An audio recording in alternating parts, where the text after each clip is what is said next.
On ABC Radio, This is The Big Fish. with Scott Levi.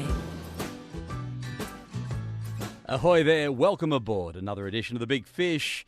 And this morning, research rules and regulations with Stinker and the weed-dealing fisherwoman who was turned into the police by her non-fisher husband, and soft coral habitat being restored along the New South Wales coast. All coming up on The Big Fish.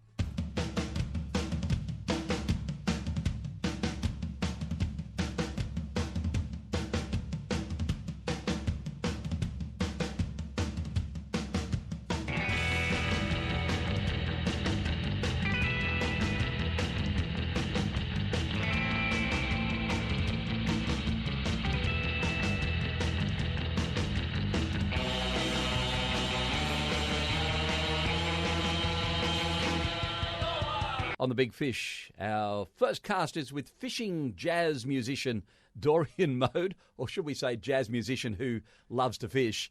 Welcome back to The Big Fish. Mate, an absolute pleasure to be here, Scott. I listen to your show regularly, and when I get home from gigs, at 5 o'clock in the morning. And you love your fishing and love your jazz, and we're going to put the two loves together in music. We do. I wrote this song. It was inspired by a story I heard at my local fishing club, which will remain nameless because it's really a drinking club with a fishing problem. But and it's basically in the sort of area where you live, Scott. So we're not even going to mention the name. But this lady was a really gun blackfisher angler.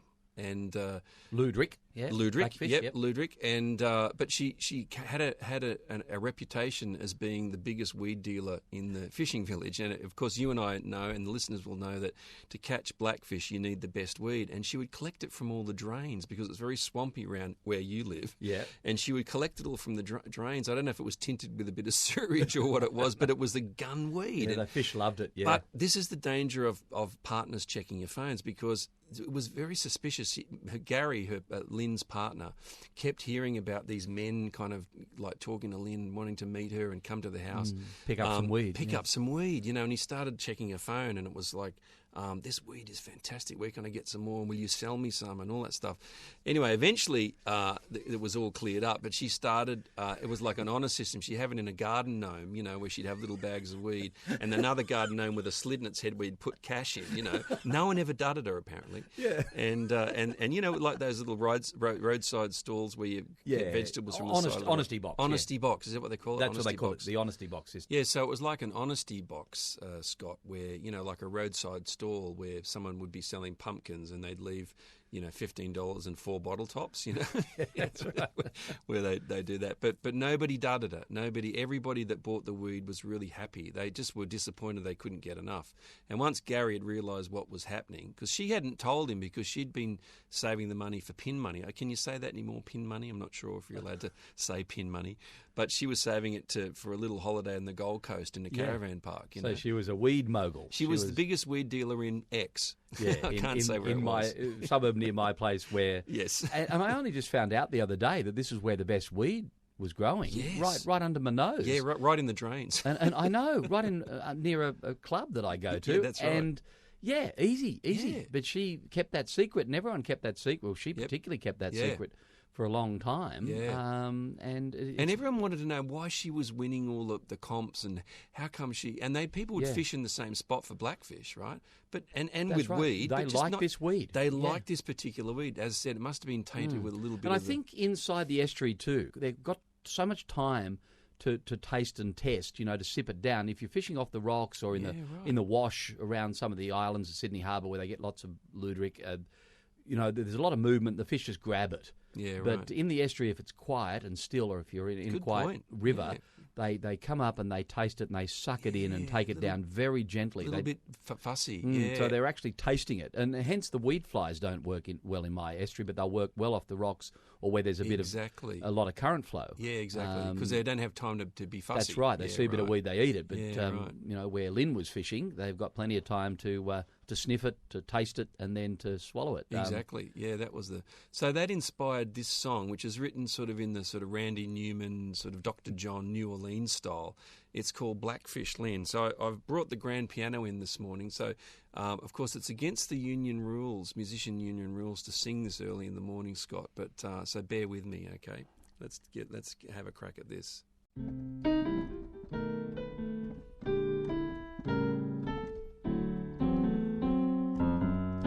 Oh, let me tell you about Blackfish Lynn. She's on the weed again, fishing again. If you need a feed again, she's got the gear to make you plead again. So just to be clear, if you succeed again, you know where I've been. You've been with Blackfish Lynn. Blackfish Lynn, she's on the telephone dealing again. She always sounds so stoned, reeling in men. She's got the gear, and when you see her again, you're guaranteed to win. I know where you've been. You've been with Blackfish Lynn. Blackfish Lynn will make you gloat. She's got the quality weed. Blackfish Lynn will float your boat. You will succeed. Oh, let me tell you about Blackfish Lynn. She always has a bag of weed hidden in her favorite garden gnome. Leave her a note. If she's not in, she's in her flat-bottom boat. If you're in need again, I know where you've been. You've been with Blackfish Lynn.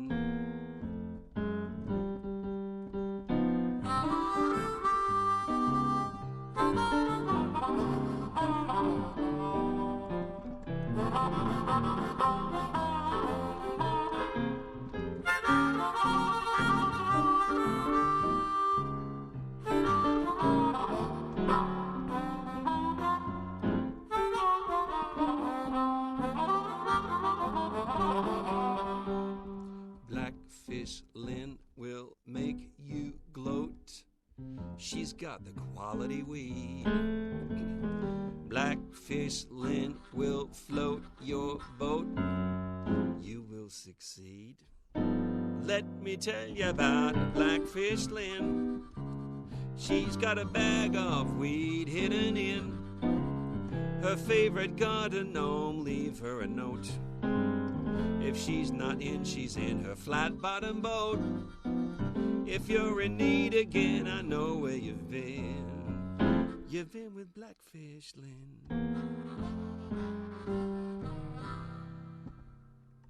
Ah, yes. Weed, of course, the non-hallucinogenic variety. Exactly. And I want to say to listeners, that harmonica solo, that harp solo, was performed by one Scott Levi, who plays a mean harp. Not the kind of harp the angels play in heaven, but the ones that the devils play downstairs. That's right. Well done, mate. Yes, I suck more than blow. Just like those blackfish. Just like the blackfish. Just like the blackfish. Suck in that beautiful weed of Lynn's. The great song. Dorian Mode, thanks for joining us again on The Big Fish. My very great pleasure. Thank you. Look out, your float's just gone down. On ABC Radio, it's The Big Fish with Scott Levi.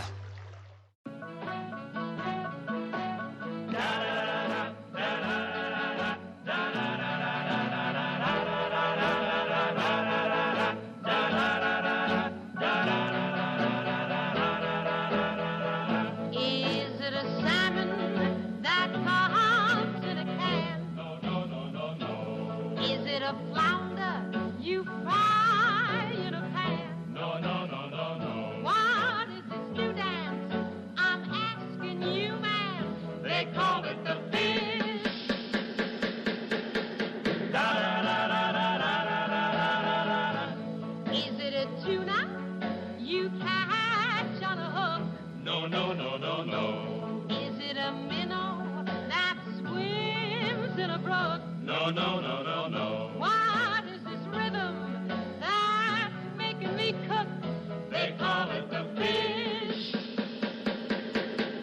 Rock a little left foot, 1, 2,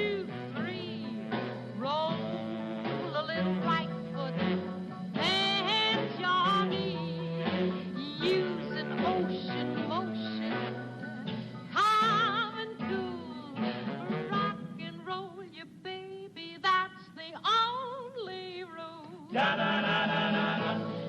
I a lobster that's caught in a whirl? No, no, no, no, no. Am I a seahorse that's twirling a curl? No, no, no, no, no. Well, I'm an oyster that's flipping its curl. You're doing the fish.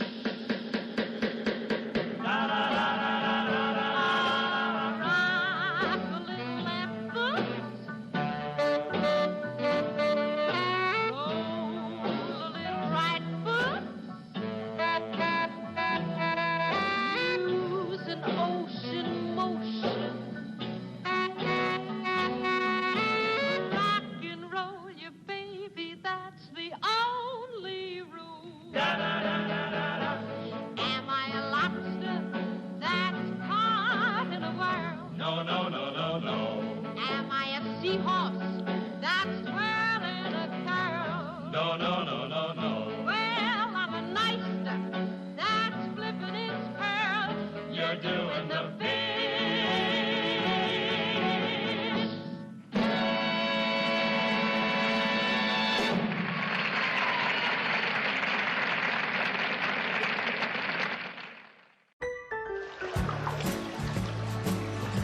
On ABC Radio, it's The Big Fish with Scott Levi. Have you ever seen a soft coral garden under the sea? It's an absolutely beautiful sight.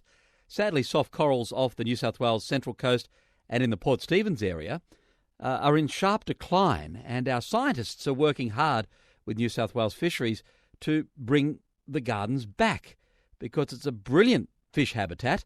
And as you all know, if you listen to The Big Fish, habitat makes fish happen. So what is soft coral? Why is it in decline? And what are the consequences of losing it altogether? Dr. Vincent Raoult from UON Central Coast Campus. Good morning.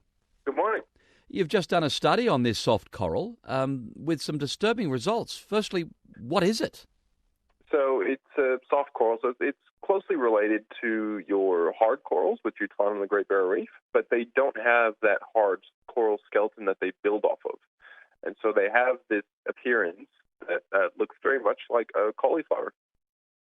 Yeah, well, I think they're a bit prettier than that, but they do. they wave like flowers in the breeze, don't they? Yeah, and they've got this lovely pink hue to them.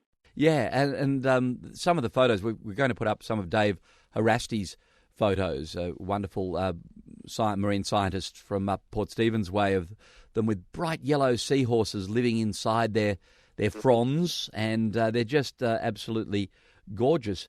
Dendronephthia australis. Yeah, well done. I've been practicing all morning, Vincent. So where is it found here on the coast? So they're found on the coast in two known places. One is in Brisbane waters from about Ettalong to Lobster Beach, and the other place is on the foredeck of the HMAS Adelaide wreck. Wow, we'll talk about that in a moment, but what about that area Ettalong to Lobster Beach? It's a very sandy environment there. Yeah, so that's actually where they prefer to live. So they actually have these strange little, almost root-like structures that they extend out into the sand, and that's how they sort of stabilize themselves in sandy environments. Tell us about the Adelaide. That must be very exciting for them to be growing on that structure. Yeah, it was quite surprising. We initially went down to do some ROV tests down there about 2 or 3 years ago, completely separate, and we're quite surprised to see all those colonies settling on the foredeck of the wreck. And I mean, that's great because it gives us another known habitat for this species that's now officially threatened. ROV? Remotely operated vehicle, like an underwater drone. Ah, that must have looked spectacular. Describe what it looks like growing on that great big ship that's down there. Just like a garden being grown on the front deck of the ship. It's quite pretty. It's amazing what we have under the water and don't really know about it. I bet there'd be a lot of people living at Woy Woy or on the other side of Rip Bridge saying, wow, we didn't know we had soft coral gardens. How can we look after them? What's happening to them there? Well, unfortunately, the reason they're threatened is there's been some pretty alarming declines in their habitat. So in Port Stephens, since we first started having records of them, and Port Stephens was thought to be the largest habitat of this species in the world, it has declined by about 90% in that 10 years. Unfortunately, similar things are happening to the populations in the Central Coast, the Adelaide being the exception, where because in particular of the big rains we had earlier this year that lowered the salinity to basically turn the water into fresh water for over a week, we believe that the populations in Brisbane waters have also declined fairly massively. So there's a lot of concern that we will potentially lose the species full stop if we don't try and do more to try and protect them. Of course, we've had a massive amount of sand movement there in Port Stephens, and to an extent, I guess, with dredging and things at the entrance to Brisbane water as well, where they grow. Has that had any impact on it? Yeah, absolutely. Sand movement's probably one of the greatest threats to the species because they're fairly immobile. So if there's a big movement in sand, they effectively just get smothered and die. The other things that are big problems for the soft corals are boat anchors or boat moorings, which basically just tear them out of the ground and they can't resettle. And also there's some concerns that fishing line that's been discarded that gets entangled in them and actually cuts through them and can probably damage them as well. Yeah, Tangaroa Blue and Ozfish Unlimited working really hard with some of the big tackle retailers to stop that problem with dangler bins and all sorts of awareness. Even little bits of fishing line should not go into the environment. We're speaking with Dr. Vincent Rolt from Central Coast campus of UON, a marine scientist looking at these soft corals that are in decline. Is there any chance of restoring them? Those organisations I mentioned also doing some wonderful work collecting the rhizomes from the seagrasses and replanting the seagrass beds. Can we re-establish these populations or protect their habitat? So protecting their habitat is absolutely something we can do, and part of what we're doing at the moment, both with DPI Fisheries, is trying to map out their habitat really accurately so we can really track out the areas that we need to put further protections to. The other thing that's being done in DPI Fisheries Port Stephens is they're developing experiments to try and be able to basically grow them in tanks and then be able to sort of plant them separately later on to try and protect those populations. And those are being met with a fair bit of success so far, but it's still being worked on. And fishery scientist Dave Harasti, he's supplied us the photos we're going to put up with your story. They're just magnificent. They're such beautiful things. How important are they as habitat to other animals? We know that underwater structure is where the animals live, isn't it? Yeah, absolutely. So that's what this study mainly led out to find out. And we looked at the fishes that live in and amongst those soft corals and compared that to seagrasses and just sandy areas. And we all know seagrasses are very important for our marine ecosystems because they act as nurseries and a whole lot of things. And interestingly, we found that those soft coral habitats were basically just as important for fishes as those seagrasses. So they're quite important habitats for our fish communities. The other thing we did was we tried to figure out what actually ate those soft corals and to see if they acted as food, which most scientific communities believe isn't the case. And interestingly, we found that while larger fishes showed no interest whatsoever in eating soft corals, a lot of the small organisms that live on and within those actual soft coral colonies, they actually pretty much rely on the colonies exclusively to eat. And what's interesting about that is those small little crustaceans, some of which are called amphipods, they're important food sources for those larger species of fish, like brim, for example, which have those associated recreational and commercial fisheries values. So those soft coral habitats, potentially, if they're lost, they could have flow-on effects to the food web and potentially lower the numbers of fishes that are around. Is there a chance we could bring them back in Brisbane water as well as Port Stephens? I know they're doing the research there, but surely that would benefit here as well. Absolutely. I believe the Central Coast Council is looking into trying to find ways to mitigate any potential losses. But at the moment, unfortunately, we know so little about these species that it's quite hard to know what to do. All right, you better get into the wetsuit right now and head back out there, back out to your laboratory. I'll try. Tough it's job. warming up, so it's starting to be good weather to do that kind of stuff. Tough job, Vincent, but someone's got to get out there and do it. And watch out for those bull sharks and great whites. They're although I think they're a lot kinder to marine researchers. They know you're out there to look after them, don't they? I hope so. All right. And what's on the agenda when it comes to saving them locally? Is that what you've got to do? Get in the water and do more, or ROVs? Effectively, yes. We have some other follow-up studies coming out looking at the genetics of these animals to try and figure out how related populations are, because there's also a very small population in Botany Bay. So that's something we're working on. And then the next thing to look at would be ways to try and develop rehabilitation of these habitats and figure out what we can do to help them grow. Vincent, thanks for joining us. Good luck with it. Good luck with the recovery program for these beautiful soft corals. Vincent Rowell there from Central Coast campus of UON, a wonderful marine scientist doing something great. The Big Fish with Scott Levi on ABC Radio.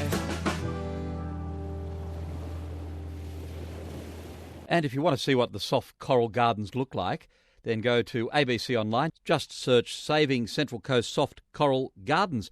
Coming up, Stinker, looking at research, rules and regulations on the Big Fish. The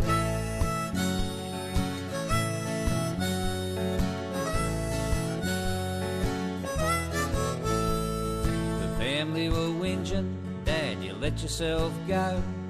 They hardly ever visit, so how would they know? Because I choose to live in a caravan park. They think I've lost the plot, but they're way off the mark. My waterfront view only costs $200 a week. An old Millard is my mansion, it's cosy and doesn't leak. There's brim at me back door, I catch enough to eat. I go prawning and crabbing up the Mangrove Creek. The kids shake their heads, they reckon they know best. Dad, you should be in a nursing home, you can't live like this. The Riverside Holiday Park is not their cup of tea. An old Millard and a tinny, that'll do me.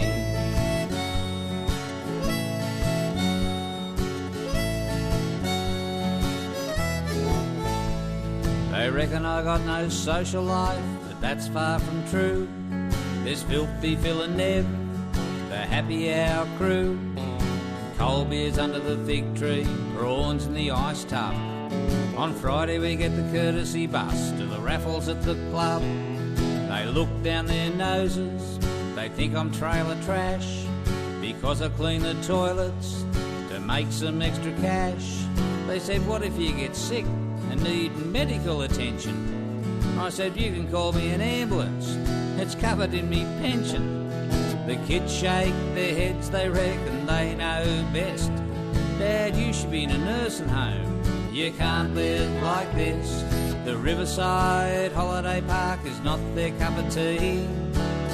An old Millard and a tinny, that'll do me.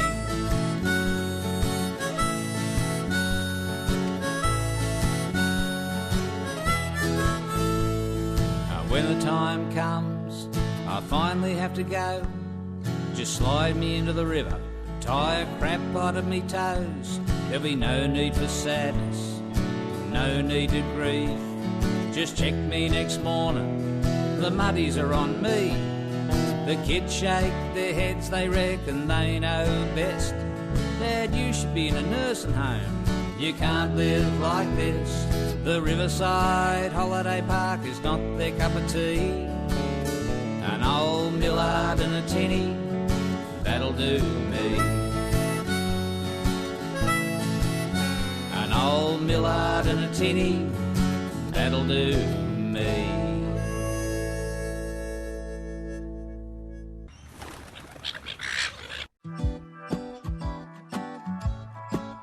The Big Fish with Scott Levi on ABC Radio.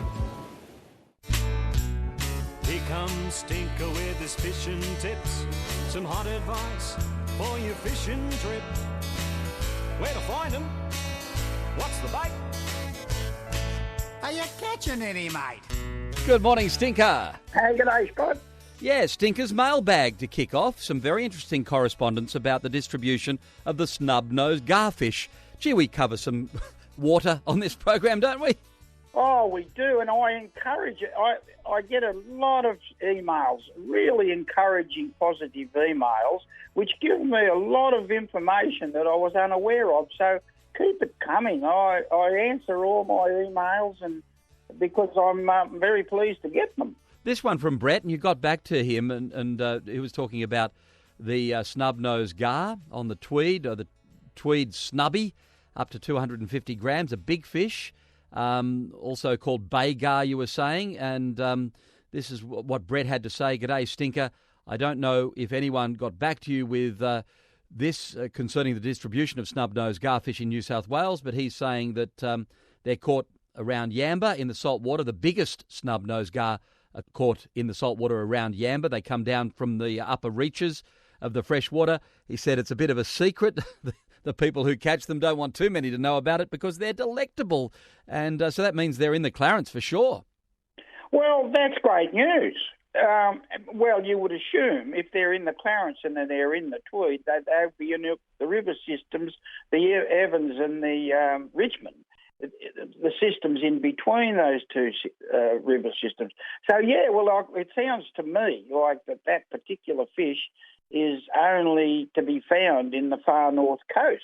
Now, I don't know about southeast Queensland. There are some, I don't quite know what goes on in Queensland. I don't know whether anybody does, really. But anyway, yeah, no, look, it's a fascinating fish. It's always been a big part of our family because it's given a lot of kids and a lot of fun. And plus, they perform brilliantly in the kitchen. Yeah, well, Brett went on to say we also get the river beaky, the garfish, and we call them beakies too, which has the long bill like the sea gar. They occur from just inside the entrance on the salty side of brackish. In fact, he said, I've caught all three species together on the weed beds off Whiting Beach inside the entrance at Yamba. The river beaky and the sea beaky can be hard to tell apart if they're around the same size. The best way to tell them apart is by looking at the top lip, which is rounded in the river gar and pointed in the sea gar. Wouldn't that be interesting to catch the sea gar, the river gar, and the snub-nosed gar all in the one spot as he's done? So, Brett, you've got the trifecta, mate. You've got all three stumps, Stinker. Yes, clean bowl. That's because you said they were so big on the Tweed, they were like cricket stumps. Look, I found that email very, very interesting. And like I said before, I'd encourage anybody to either send me information or ask me questions. I can answer a few, not all of them, but I'm prepared to have a go. But I think there's knowledge out there, Stinker, that even maybe the scientists don't know about, and they're more and more valuing the input of recreational fishers, aren't they? Well, I think there's a lot out there that the scientists don't know, and the scientists don't know how to go about it. It's an interesting thing with scientists. I mean, I'm a little sceptical, to tell you the truth, of science in fisheries. I know a couple of the scientists, and I know they're very, very good. But in general, I really, just because a scientist says it, doesn't mean it's right. Get that straight. I mean, that's just their opinion, and the way they've conducted their research is not always the way that I think it should be conducted. Well, you see some of the science based purely on catch through the Sydney markets, for example, and you've used that to great effect to save the pippy, haven't you? When, there were 700 tonnes came through and then a major crash in the fishery. It's not to say that you were right, but boy, it pointed towards it. Well, that's true, but that's more statistics than science. But see, when it's mentioned that recreational fishermen are going to be surveyed for their catch, to find out what the recreational catch is, so they're going to survey recreational fishermen. In my 40 years of reporting fishing here in Port Stephens, have never heard of a local person in Port Stephens being surveyed. Never. And so I'm wondering, a lot of figures that we've been given, in my opinion, could be well and truly wonky. And as far as fisheries, considering that the stocks of Taylor are sustainable in this state, I think that's wonky too. Because when we did our survey, Scott, on this program, as to what people thought about the Taylor stocks over the last 10 years, we all agreed. We all agreed that they'd fallen to down. And they're the easiest fish in the world to catch. So those people who used to catch big bags off the beaches, particularly in the north of our listening area, they all had the same story. We're speaking with Stinker, John Stinker Clark, and this moves us on to the next topic. There's a big review of the marine parks off the coast, and you've got the biggest one starting at your front door there at Fingal, going right up past Broughton Island towards Seal Rocks. And the science behind the marine parks, that's something that you think is very important too. I know over the years you've been a big supporter of sanctuary zones and marine parks, but has there been enough science done there? The answer is no. There has not. And look, this started in Port Stephens in 2007 when we were asked to put in a submission as to what we think, how the place could be better improved. I've always been a supporter of marine parks and sanctuary zones, but it hasn't been done the right way. It's under review at the moment, and hopefully the outcome of this review will give us a far better balanced management tool for sustainability. That's what it's all about. It's all about sustainability. And from 2007, we were actually, it was a rush job in Port Stephens, quite a rush job. And it was hard work because I nominated myself to be on the advisory council with two other recreational fishers. So there were three of us on the council. The pressure was so much that the other two quit. They just walked away. They said, this is too hard. There's too much pressure. Well, like a donkey, I travelled on and stuck with it. And really, what we come up with, Scott, the map that we drew up all those years ago, has pretty much been accepted by the community, but it desperately needs changing in certain areas because for two main reasons. One, we were told that 20% of that area had to be sanctuary zone. So a lot of the area that was given up in sanctuary zone in Port Stephens Great Lakes Marine Park was simply to appease the 20%.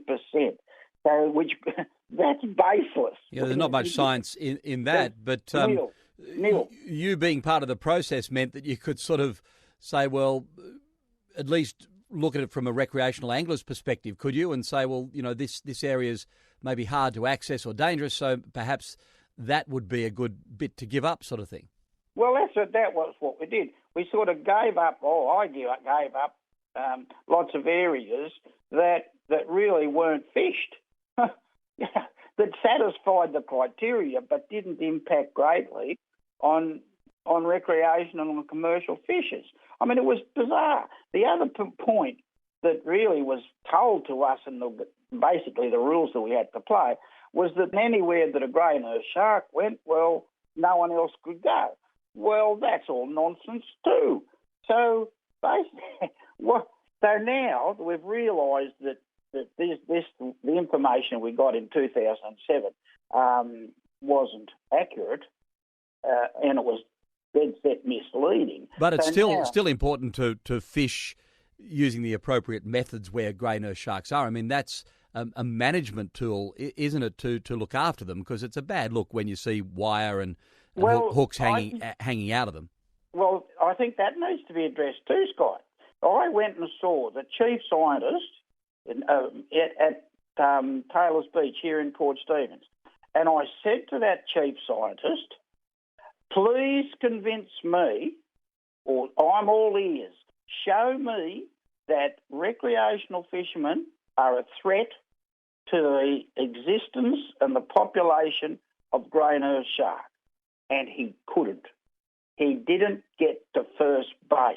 He showed me some old photos of what you just mentioned, fish, grey-nosed sharks with wire hanging out. Now, that wire that you saw and heard about and what's been projected and told to everybody was from a set line.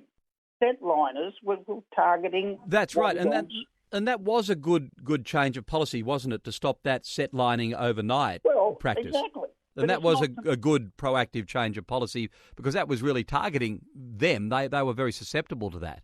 Of course, they were. But my question was, why are you mentioning recreational fishermen? That's got nothing to do with recreational fishermen. That's right. Well, 99% of the time, if someone's throwing a soft plastic or something, they'd never, ever come into contact with a grey nurse.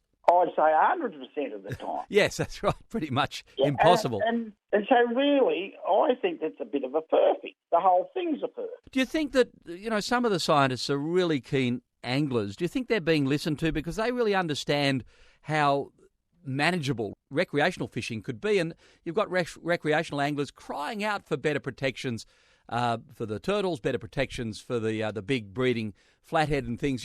They're actually setting the agenda because it's a very easy thing to regulate, isn't it? I mean, obviously there'll be people who don't stick to the rules, but they're crooks. But 99% of people are happy to do whatever they need to do to protect and preserve.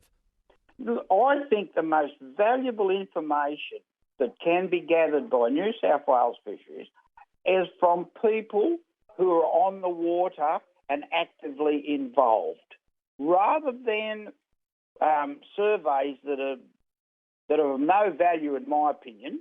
The surveys are not worth two bob. Forget the surveys.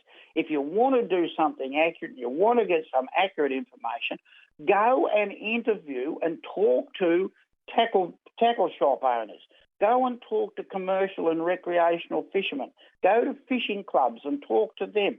Talk to people who write weekly fishing articles in the newspaper. Go and speak to the magazine people who write about fish all the time. That's where you will get your most accurate information, and not by the methods that are currently being employed. So really they need to take a reality check and get down to the nitty-gritty. Also, I would like, while I'm on the soapbox, I think all river systems from the Tweed River down to Eden need to be assessed on an individual basis.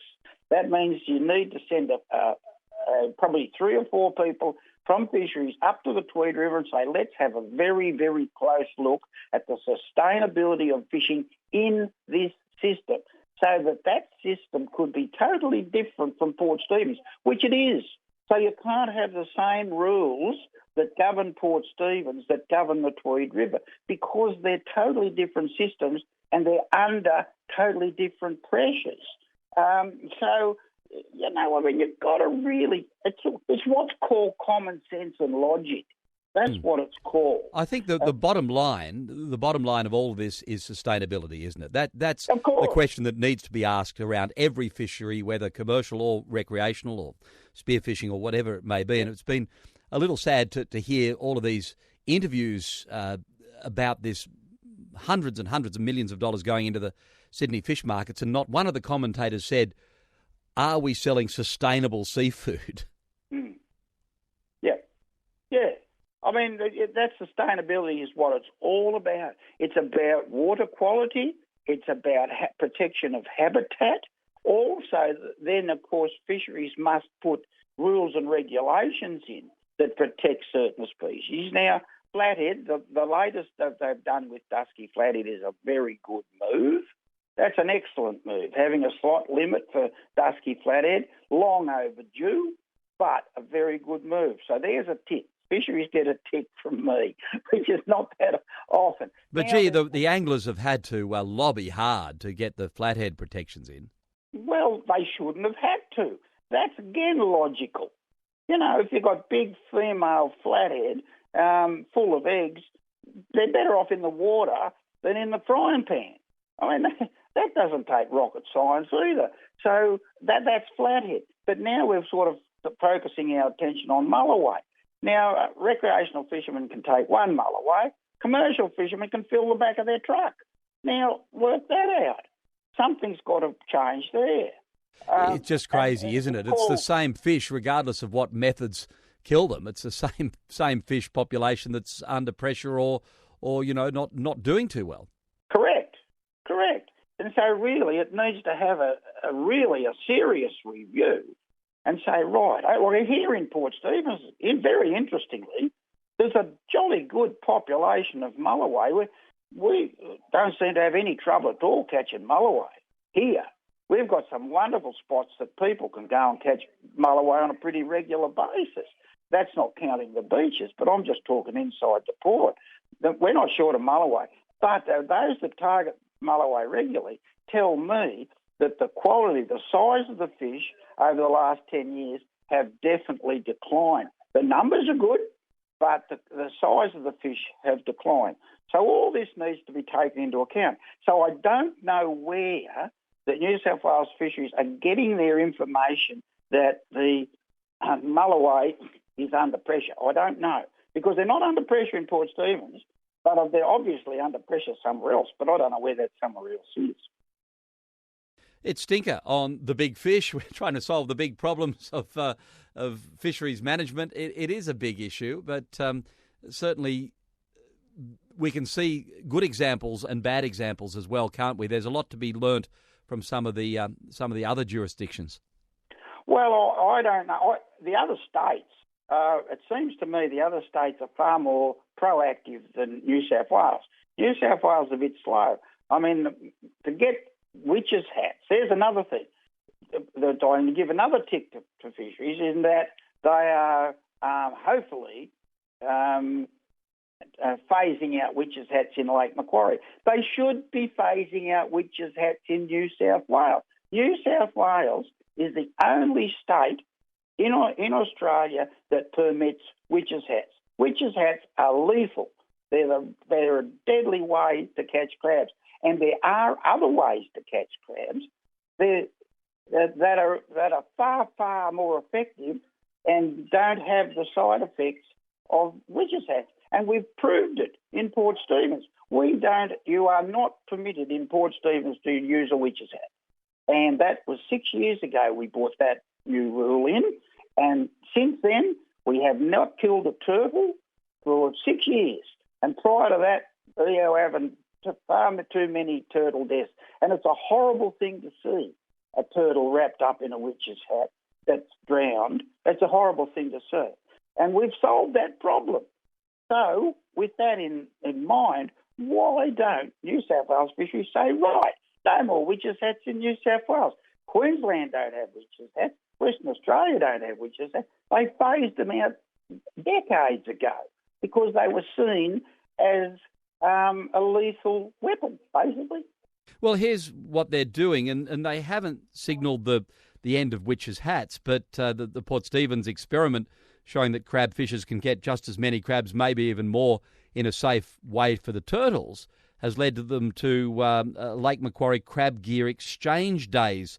They've got these events on as part of the DPI's trial permitting the use of crab traps in Lake Macquarie. DPI will be holding pop-up exchange days at the Hunter Fisheries Office at Swansea, where fishers can exchange their witches' hats for a new round crab trap or lift net, limited to one exchange per person. So maybe that's the start of good things there, but they're a bit cagey about it, Stinker. They're saying witches' hats are made of very thin entanglement mesh, which is inverted when set and can result in the incidental entanglement and drowning of turtles and other non-target species. So what does that mean? They're not out and out saying that witches' hats are going to be phased out of Lake Macquarie, but they're trying to get rid of them. So anyway, we'll watch this space, but that's maybe the start of good things to come.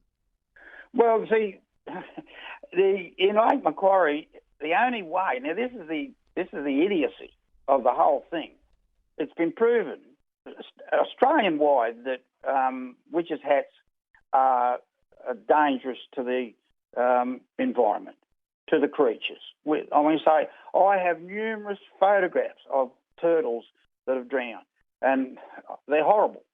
But fisheries in Lake Macquarie The only way you could catch crabs, the only legal way you could catch crabs in Lake Macquarie was with a witch's hat. That's about the stupidest rule I've ever heard. But now they've introduced that you can use a crab trap in Lake Macquarie. Now, that crab traps are okay. They're fine. They don't claim lives of other creatures. So they target the crab, and that's what you get. You're after a crab, you catch a crab. That's what it's all about. But I would think that what fisheries, if they get an injection of courage, should say, witches hats are banned in New South Wales, and after the initial shock and jumping up and down for the first week, everybody will realise exactly what has happened in Port Stephens will happen in every other waterway. That you'll catch as many crabs as you want, and you don't interfere with other creatures. Anyway, the next exchange day, the pop-up exchange day, is coming up the 12th of December from 10 to 2 at the Hunter Fisheries Office at 55 Lambton Parade, Swansea, Lake Macquarie. And all attendees on the day are required to register via Eventbrite. Stinker, it's good to talk to you. And look, setting the trend there in Port Stephens. We'll catch you next time. The Big Fish with Scott Levi on ABC Radio. Catfish, boogie, woogie, boogie, woogie, boogie, woogie. Catfish, boogie, woogie, boogie, woogie, boogie. Woke up this morning about 4:30.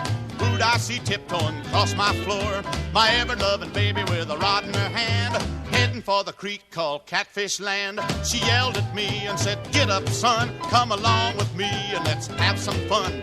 I grabbed my britches and a long cane pole, headed for the red-hot catfish hole. Catfish, boogie, woogie, boogie, woogie, boogie, woogie. Catfish, boogie, woogie, boogie, woogie, boogie, woogie. Catfish boogie, do it, baby, with me.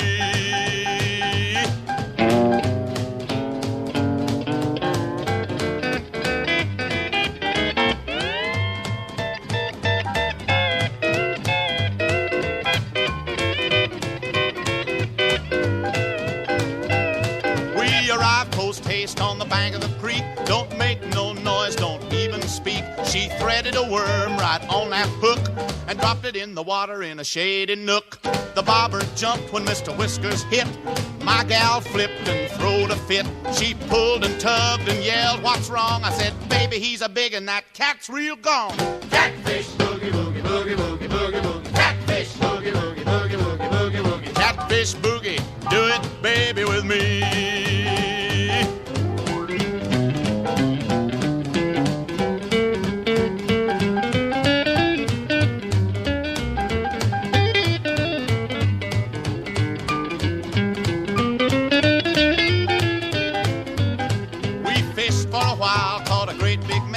A long string of blue cap happiness. She smiled at me and her eyes did roll. She said, "Set your pole and let's take a stroll." We walked along the creek, me and my miss. She gave me a hug and a great big kiss. She held me close and said, "I love you." I said, "I got all of this and fishing too." Catfish, boogie, woogie, boogie, woogie, boogie, woogie. Catfish, boogie, woogie, boogie, woogie, boogie, woogie. Catfish boogie, do it, baby, with me.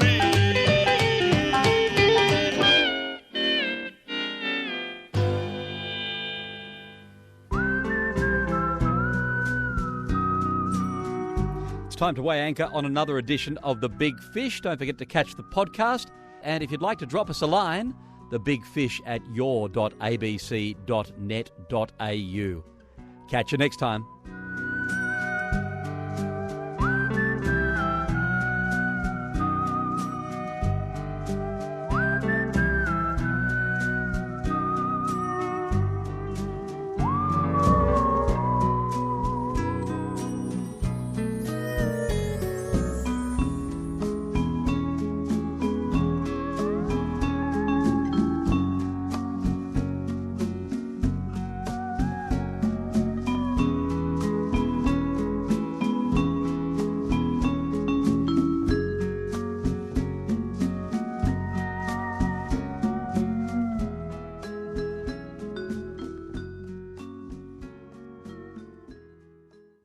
You've been listening to an ABC podcast. You can discover more ABC podcasts, live radio and exclusives on the ABC Listen app.